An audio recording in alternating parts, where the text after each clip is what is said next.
रात का सन्नाटा अब भी पूरी तरह छाया भी नहीं था कि अचानक दरवाजे पर हलचल हुई। दीपिका ने दरवाजा खोला तो सामने मिश्का खड़ी थी। उसके चेहरे पर हल्की मुस्कान थी, लेकिन आंखों में कुछ ऐसा था जो दीपिका को बेचैन कर गया।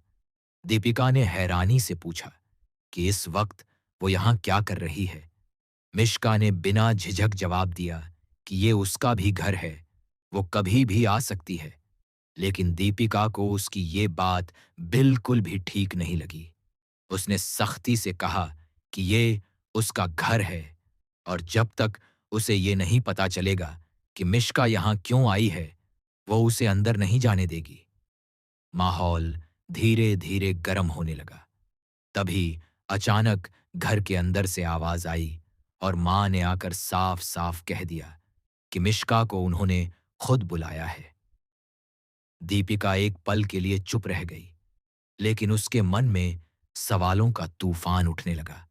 उसने हिम्मत जुटाकर कहा कि भले ही इस घर में उसे ज्यादा हक नहीं दिए गए हों, लेकिन अपने पति पर तो उसका हक है। उसकी ये बात सुनकर माहौल और ज्यादा भारी हो गया। मां ने गुस्से में दीपिका को डांटते हुए कहा कि अगर उसे अपने पति से इतना प्यार है, तो उसे ये क्यों नहीं पता कि उसकी तबीयत खराब है। ये सुनकर दीपिका पूरी तरह से चौंक गई। उसे सच में इस बात का कोई अंदाजा नहीं था।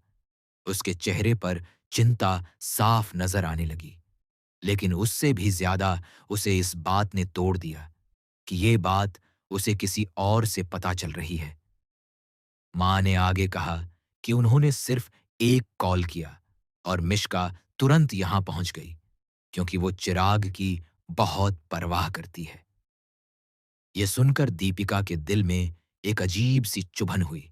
उसे लगा जैसे कोई उसकी जगह धीरे धीरे छीन रहा हो।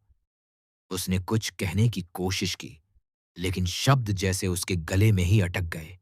तभी चिराग खुद सामने आया और उसने बात संभालने की कोशिश की। उसने कहा कि उसका बीपी डाउन हो गया था और मां ने इसलिए मिश्का को बुलाया। उसने इसे एक छोटी सी बात बताकर खत्म करने की कोशिश की, लेकिन दीपिका के मन में उठ रहे सवाल इतने आसान नहीं थे कि वो यूं ही खत्म हो जाएं। मिश्का तुरंत आगे बढ़ी और चिराग को सहारा देने लगी। उसने बड़े अपनेपन से कहा कि वो एक साइड से पकड़ती है और दीपिका दूसरी साइड से। उसकी हर हरकत में एक अजीब सा अपनापन था, जैसे वो इस घर का हिस्सा हो, और शायद दीपिका से भी ज्यादा करीब। दीपिका ने मजबूरी में चिराग को संभाला, लेकिन उसके दिल में चल रही उथल-पुथल अब और भी गहरी हो गई थी।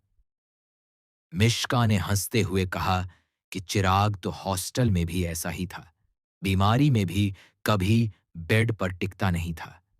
उसकी ये बात सुनकर ऐसा लगा जैसे वो चिराग को बहुत पहले से जानती है, बहुत करीब से। दीपिका ने ये सब सुना और उसके अंदर कहीं ना कहीं एक डर ने जन्म ले लिया। क्या वो सच में चिराग को उतना जानती है जितना उसे लगता था?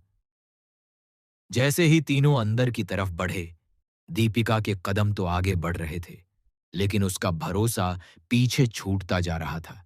उसके मन में बस एक ही सवाल गूंज रहा था, क्या ये सब सिर्फ एक दोस्ती है, या इसके पीछे कुछ ऐसा है जो उसकी शादी को बिखेर सकता है?